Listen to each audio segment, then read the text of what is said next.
ఓం మహాగణాధిపతయే నమః. ఓం గురుభ్యో నమః. ఓం శ్రీమాత్రే నమః. అరుణాం కరుణాతరంగితాక్షీం ధృతపాశాంకుశపుష్పబాణచాపాం అనిమాదిభిరావృతాం మయూకైః అహమిత్యేవ విభావయే భవానీం.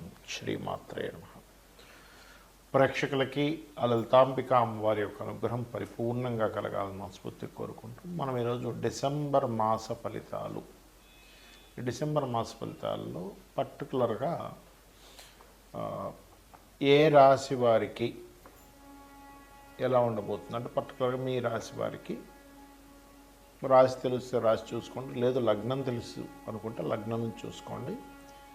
అసలు గ్రహాలు ఏ విషయాలకి మీకు సపోర్టివ్గా ఉన్నాయి, నెగటివ్ ట్రిగర్ చేస్తున్నాయా లేదా పాజిటివ్ ట్రిగర్ చేస్తున్నాయా అనే అంశాలు, మరియు ఏ దేవతారాధన, ఎటువంటి చిన్న చిన్న రెమెడీలు చేసుకుంటే ఇబ్బంది పడకుండా ఉంటాము అనే అంశాలు మనం చెప్పుకుంటున్నప్పటికీ, చెప్తుంది నేనైనప్పటికీ కూడా చెప్పేస్తుంది సాక్షాత్ లలిత అమ్మవారిగా భావిస్తూ అసలు గ్రహస్థితి ఏ విధంగా ఉంది అని చెప్పి చూసుకున్నట్లయితే, ఫస్ట్ ఆఫ్ ఆల్ ఇక్కడ ఈ మేషం నుంచి చూసుకుంటే మీనంలో శని, కుంభంలో రాహువు, సింహరాశిలో కేతువు, అండ్ మిథునంలో మనకి గురువు, అంటే కర్కాటకంలో వక్రించుకుంటూ మిథునంలోకి వస్తున్నటువంటి గురువు, అదేవిధంగా వృశ్చిక రాశిలో రవి, కుజ, శుక్రులు ఉన్నారు.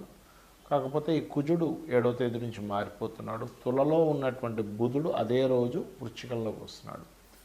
రవి 16వ తేదీ ధనస్సులోకి వెళ్ళిపోతున్నాడు. రవి కుజులు ధనస్సు రాశిలో కలిసి ఉంటున్నారు. అదేవిధంగా శుక్రుడు 20వ తేదీకి మారుతున్నాడు. ఈ యొక్క గ్రహస్థితిని అనుసరించి ద్వాదశ లగ్నముల వారికి, లగ్నం తెలియని రాశుల వారికి ఏ విధంగా ఉందనే విషయం మనం తెలుసుకుందాం. మిథునం వారికి కనుక చూసుకున్నట్లయితే, మీ యొక్క లగ్నాధిపతి బుధుడు పంచమ స్థానంలో ఉన్నాడు. తెలివితేటలు లేనట్లయితే ఏదైనా క్రియేటివ్గా చేయడము, క్రియేటివ్ రిలేటెడ్ మూలంగా బాగా కలిసి రావడము, ఇటువంటివి కనబడుతున్నాయి. ఇక మీకు ధనాధిపతి, ధనస్థానాధిపతి ఎవరైతే ఉన్నారో, ధనాన్నిచ్చే కారకుడు కొంచెం డియాక్టివేట్ అవుతున్నాడు. బట్ డోంట్ వరీ, ఓం నమ శివాయ లేదా పార్వతీదేవి యొక్క ఆరాధన లలితాసహస్రనామాల్లో లేదు అంటే మీరు ఓం సంపత్కరీ సమారూఢ సింధుర వ్రజ సేవితాయే నమః అని చేసుకోండి. కమ్యూనికేషన్ రంగాల్లో ఉండేవారు కాస్త మీరు ఏదైనా ఒక, అంటే చూడండి, ఒక్కోసారి మనం కొన్ని విషయాలు అవతల వాళ్ళకి చెప్పకూడదు అనుకొని చెప్తూ ఉంటాం. ఇటువంటి విషయాల్లో, అగ్రిమెంట్ చేసే విషయాల్లో కొంత జాగ్రత్తగా ఉండండి. పర్టికులర్గా మీరు మీ యొక్క హెల్త్ విషయంలోని 7th తర్వాత, డిసెంబర్ 7th తర్వాత కొంచెం జాగ్రత్తగా ఉండండి. వీలైతే కాస్త కందులు దానము, పెసలు దానంగా ఇవ్వడం మంచిది. ఎట్ ది సేమ్ టైం 6వ స్థానంలో 2 గ్రహాలు రవి, కుజుడు కలిసి ఉన్నారు కాబట్టి కొంచెం పోటీతత్వంలో బాగా రాణించడం. 7th హౌస్లో కుజుడు వస్తున్నాడు కాబట్టి కొంత ఆఫ్టర్ 7th తర్వాత కొంత 6th lord is in 7th, 6th and 11th lord is in 7th అయినప్పుడు జీవిత భాగస్వామికి వేడి చేయడం, జీవిత భాగస్వామితో గొడవ పెట్టుకోవడం, లేకపోతే జీవిత భాగస్వామి విషయాల్లో కొంత స్ట్రెస్ అవ్వడం, లేదా మీకు మీ పార్ట్నర్స్కి తెలియని కొన్ని ఘర్షణ వాతావరణం ఉండడం అనేటువంటిది 7వ తేదీ నుంచి చూపిస్తుంది. ఇక కెరియర్ రిలేటెడ్ సంబంధించినటువంటి అంశాల్లో కొత్త ఉద్యోగ అవకాశాలు వస్తాయి, దానిలో ఎటువంటి ఇబ్బంది లేదు.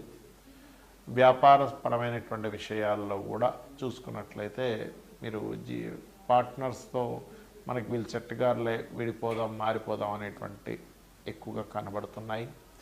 ఇక మీరు ఏదైనా ఒక పని ప్రయత్నం చేసేటప్పుడు ప్రధానంగా మీరు ఒక్కసారి గణపతిని తలుచుకొని ప్రయత్నం చేయండి, అన్ని విధాలు బాగుంటుంది.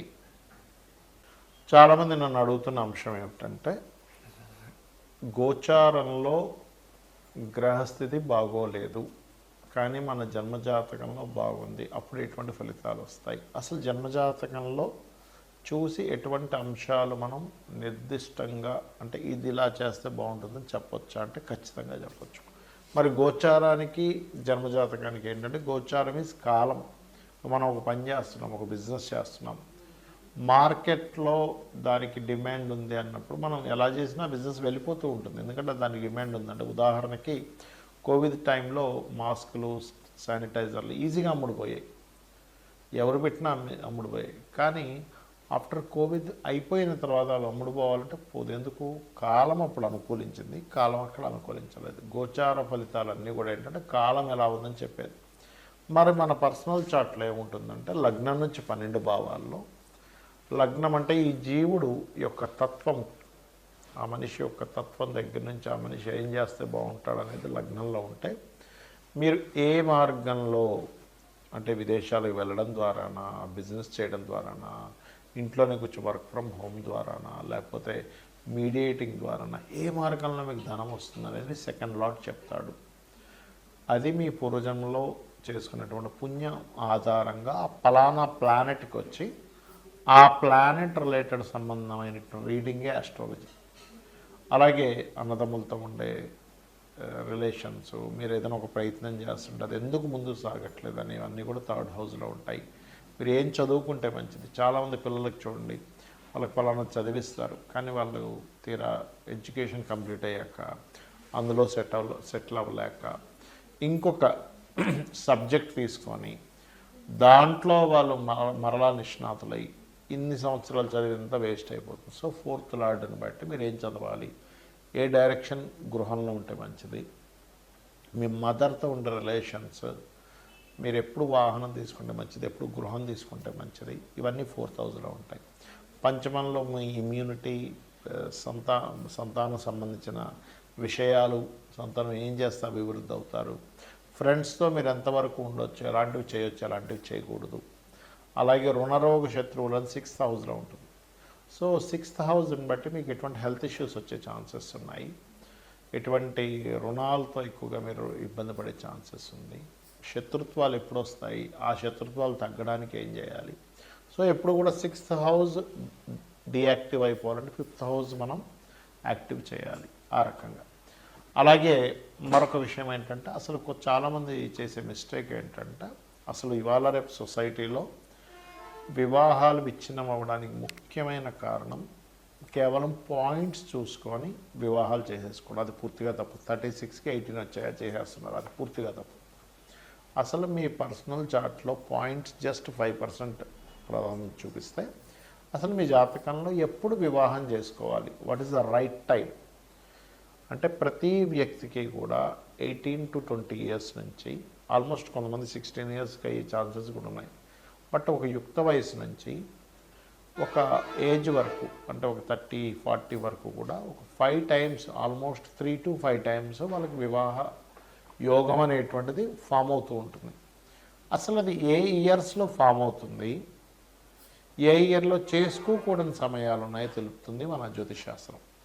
అంటే ఇక్కడ ఏంటంటే, ఒక వ్యక్తి బిజినెస్ పెట్టాడు, అసలు డిమాండ్ లేనటువంటి సమయంలో బిజినెస్ పెట్టి నాకు బిజినెస్ కలిసి రాదంటే అలా మే తర్వాత మనం స్కూల్ బుక్స్ లేకపోతే బ్యాగ్స్, స్కూల్ డ్రెస్సులు అమ్ముదాం అనుకుంటున్నాం జూన్లోనూ జూలైలోనూ. అయ్యో ఏమిటోనండి స్కూల్ బుక్స్ అసలు ఎవడు కొనట్లేదు, బ్యాగ్స్ ఎవరు కొనట్లేదు, స్కూల్ డ్రెస్సులు ఎవరు కొనట్లేదు అంటే ఆల్రెడీ స్టార్టెడ్. నువ్వు మే ముందు అంటే జనవరిలోనో ఫిబ్రవరిలోనో అమ్మితే నువ్వు కొంటారు.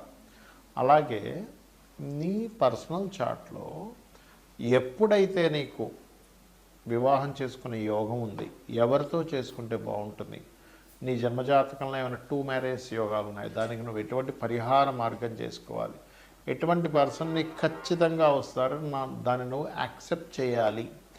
అగ్రెసివ్గా ఉండేవాళ్ళ, సున్నితంగా ఉండేవాళ్ళ, మనీ మైండెడ్, కాస్త ఎక్కువ తెలివితేటలు ఉండేవాళ్ళ, అబద్ధాలు అన్నీ వస్తుంది అందులో.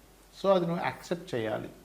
అలాగే అదొకటే కాకుండా వృత్తి కానివ్వండి, వ్యాపారం కానివ్వండి, ఇన్వెస్ట్మెంట్స్ కానివ్వండి, విదేశాలకు వెళ్ళడం కానివ్వండి, ఇలాంటి అన్ని అంశాలు కూడా చాలా స్పష్టంగా మనం ఇందులోకి వెళ్తే ఈ పని చేస్తే హ్యాపీగా ఉంటాము. ఎందుకంటే ఫైనల్గా అందరికీ కావాల్సింది హ్యాపీనెస్. సో హ్యాపీగా ఉంటామనేటువంటి విషయాన్ని నువ్వు దేన్ని యాక్సెప్ట్ చేయాలి. నీ పూర్వజన్మ కర్మ ఏమిటి, ఎందుకు నీకు ఇన్లాస్తో గొడవలు వస్తున్నాయి, ఎందుకు నీ తమ్ముళ్ళతో గొడవలు వస్తున్నాయి, లేకపోతే అక్క చెల్లెలతో గొడవలు వస్తున్నాయి, దానికి రెమెడీ ఏమిటి. నువ్వు ఎటువంటి చిన్న చిన్నవి, మనం ఏదో పెద్ద వేలు లక్షలు ఖర్చు పెడితేనే నీకు రెమెడీ అవుతుందని ఏం లేదు. చిన్న నామస్మరణ కూర్చొని ఒక అరగంట సేపు కూర్చొని రిలేటివ్స్తో గొడవలు వస్తున్నాయి, ఓం కర్పూర వీటికి ఆమోద సమాకర్ష దిగంతరాయ నమః. లేదండి ఎంతో కెరీర్లో ఎంత ఇబ్బంది పడుతున్నారు, నాకు రావట్లేదు, ఓం మాణిక్య మకుటాకార జావద్వైవ రాజితాయ నమః. ఇలా అనేకమైనటువంటి లలితా సహస్రనామాల నుంచి తీసుకొని మనం రెమెడీ చేసుకోవచ్చు. శ్రీమాత్రే నమః. ఎంతసేపు వచ్చిందా? 5 నిమిషాలు వచ్చిందా?